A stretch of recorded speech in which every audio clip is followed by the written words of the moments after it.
to this little tutorial where we're going to talk about the autumn lash shed, because we have now just come into October here in the UK and it is autumn and the leaves are starting to fall off the trees, and this is where we're going to start experiencing problems with our clients through the dreaded autumn lash shed.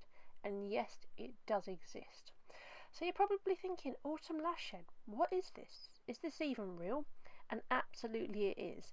And if you're not used to seeing this, this can be quite terrifying for you as a therapist, especially if you're new. And also it's quite worrying for your clients as well. So you're probably thinking, well, what happens at an autumn lash shed? Well, it is just that. Your lashes will start to come out, and you will get clients that will be starting to return with really poor retention. So they've probably been going quite happily along through the year with no problems whatsoever, and all of a sudden they're going to start coming back with no lashes, or very few lashes, or what looks like massive gaps in their lash line where it looks like they've been causing damage to their own lashes. It is quite terrifying the first time you see it, and I remember when I first saw it, I suddenly thought, oh my god, am I trashing people's lashes, or have they been pulling their lashes out? But actually it's the autumn lash shed, and you will all start to see it at this time of year. So think back, if you've got quite long hair yourself, do you ever notice at this time of year when you wash your hair in the bath or the shower, it tends to come out in clumps, okay? It's because our body at this time of the year starts to shed hair. And this is hair on our head, hair on our bodies, hair on our eyelashes. So you will start to see the lash shed. And you're probably thinking, well, why does this happen? So we are still animals at the end of the day. Although we think we're this amazing human being that has evolved so much more than any other creature out there, we are still animals. And we still do what animals do, and that is shed our coats at this time of the year. So for those of you that have got animals, whether you've got cats, dogs, horses, you will recognise that at this time of the year their coats will start to come out, and exactly the same applies for us, and this is the reason behind it. And it took me quite a lot of research to actually find the reason for this, because before, again, I couldn't figure this out, and when I did I was like, oh, hallelujah. So what happens is that we actually have hair on our bodies to protect us from the sun. So in the summer, when the sun is high, that's when our hair grows the most. Our skin, our nails, our hair grows really well in the summer, because again we get a lot of vitamin D from the sun, which promotes the growth of such things, and as such we grow hair because it protects us from the sun. So at this time of the year, when it gets to autumn, the sun starts to go down, it starts to drop in the sky, and we don't get as much vitamin D. Therefore we don't need as much hair on our body during the winter months to protect us from the sun, because there isn't any, especially if you're in the UK. So therefore our body thinks, well, we don't need this hair anymore, we're going to start to shed it.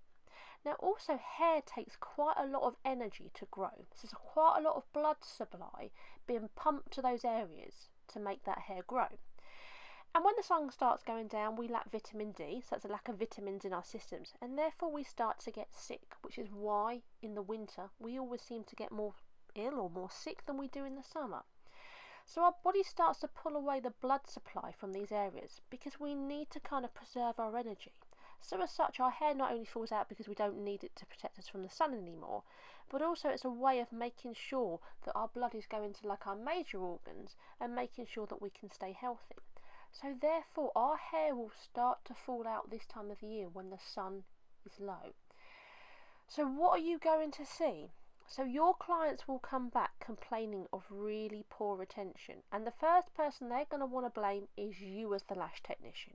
You will probably be blamed for using a different glue, using different lashes, for doing something completely differently when you know you haven't, okay? They will also look like they've been picking at their lashes. So I remember when I first saw this, my client came back and it looked like she'd pulled her lashes out, and all she was left with was little stubby ones at the base. It looked like damage. And then I started seeing it on clients that were coming back at about the same time, and I was thinking, oh my god, what is going on? It will look quite strange. It will actually look, like I said, like they've been causing damage to their lashes.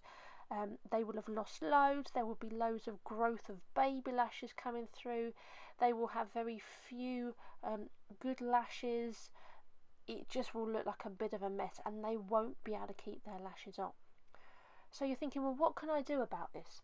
To be honest, there isn't really that much that you can do about it, because if their lashes are shedding, it doesn't matter what glue you use or what technique you use, their lashes are still going to shed.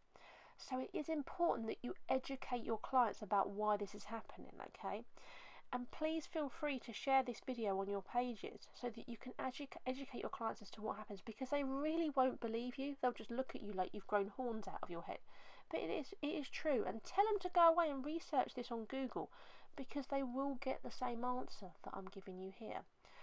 So at this time, if you do manage to retain your clients who have, you know, some of them will decide that they can't keep their lashes on, so you must have turned into the worst lash technician ever, and also they'll be wanting to save their money for Christmas. But if you do manage to retain your clients, here is what you need to do. Maybe get them in a little bit earlier. So if they're going 3 weeks, get them in for 2 weeks. You need to lighten their setup. So for example, if you were using 0.15s on them, you might want to drop down to a 0.12, okay? Because what will happen is a lot of the lashes that are shedding and growing through will be little babies.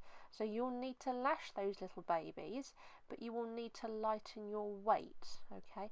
It might even be a case of you having to do some capping and stacking. If you don't know what this is, then don't do it. But if you do know what capping and stacking is, obviously keep your lash lengths really, really light and do some capping and stacking, just to give double the volume whilst you're lacking lashes that you can attach the extensions to, okay? So those are a couple of options you've got available to you. Don't be surprised if you lose clients, because they will go. Because if they can't keep their lashes on, they will go, and you will see them drop off. You know, try not to worry too much about it. I've been there.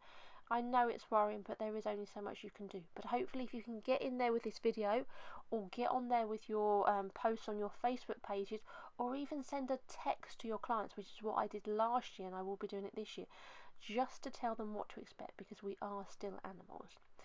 The good thing is this will only last for about 3 to 4 weeks. So let's say between October and November time, you're going to have a bit of a rough ride, ladies and gentlemen, if you are lashing.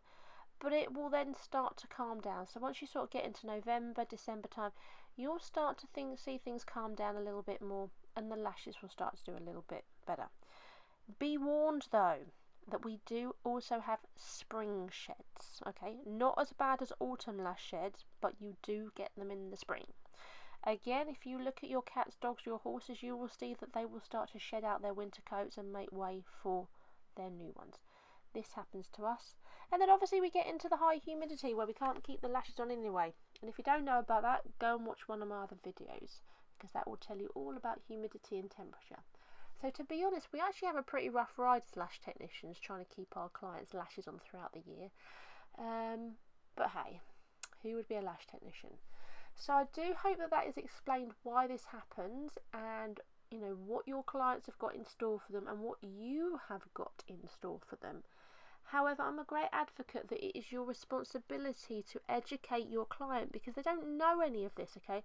So we have to educate our client, and as long as we can preempt this and just say to your clients, look, this is probably going to happen, okay? And you know, some clients will have massive lash sheds, some maybe not so much, but get in there. Preempt this to your clients so that they know what is happening and that it is completely out of your hands. You know, your good clients, your good regular clients, they will get to know that this happens. The new one's a little bit difficult, so if you have got a new client that's coming in, just make sure that at the end of the appointment, when you're discussing her aftercare, you also educate what happens to clients at this time of year with the autumn lash shed. So I hope you found that video very, very helpful to you. Like I said, please feel free to share this video on your own pages or to your clients. You can send them the link to this, and do suggest that they watch it, just so that they know what they've got in store for them. Thanks very much for watching.